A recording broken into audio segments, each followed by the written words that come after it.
Nous allons commencer une nouvelle histoire. Prends ton livre de Dagobert, page 144. Le titre: Poulou et Sébastien. Je vais te lire ce premier résumé qui va te dire de quoi parle cette histoire. Tu es prêt? Poulou habite une roulotte. Sébastien, un appartement. Ils sont voisins, mais très différents. Si différents que leurs mamans leur interdisent de jouer ensemble.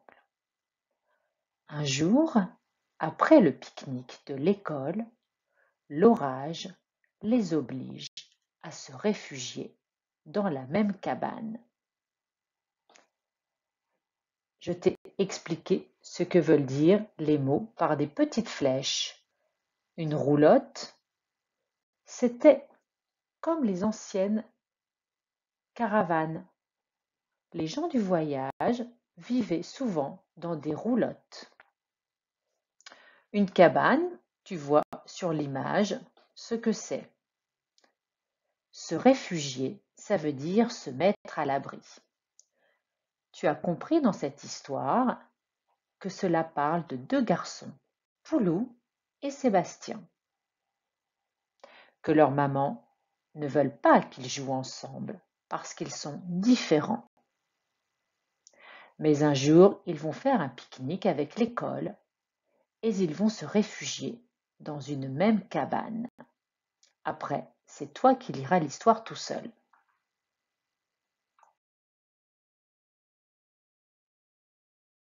Maintenant, à toi de lire tout seul la page 145. Prends ton temps. N'oublie pas que lire, c'est comprendre. Je lis une phrase, je baisse la voix au point, je la relis pour être sûr d'avoir bien compris. Tu vas voir, ce texte est plutôt facile. Pour t'aider à comprendre, je t'ai souligné le mot l'eau de Javel. C'est un produit nettoyant qui sent très fort et qui enlève tous les microbes.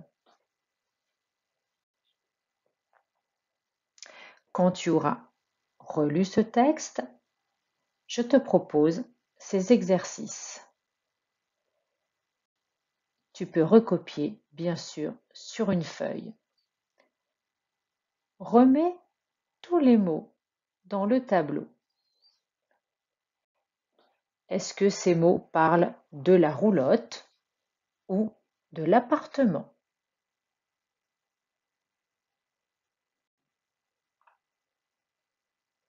Je t'envoie ces exercices par mail également. Relis à nouveau page 145 si tu as besoin. Puis, réponds à ces 4 questions par une phrase, n'oublie pas. Par exemple, quel est le titre? On répond, le titre est Poulou et Sébastien. Ou alors, si je te demande, comment s'appellent les garçons? Tu réponds, ils s'appellent Poulou et Sébastien. Tu te souviens? Pense aussi à mettre la majuscule à ta phrase et le point à la fin. Je ne te lis pas les questions, tu peux le faire tout seul.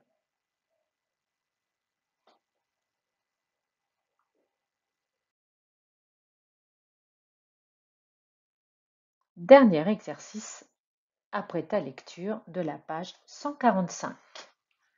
Un petit exercice de production d'écrit et de grammaire. Eh oui, construire une phrase, c'est écrire et mettre correctement la majuscule au début de la phrase et le point à la fin de la phrase. C'est aussi faire de la grammaire. Donc je veux vraiment que tu fasses attention à ça. Du coup, pour te faciliter le travail, je te lis les mots. Habite, Poulou, dans, roulotte, une. Facile, hein?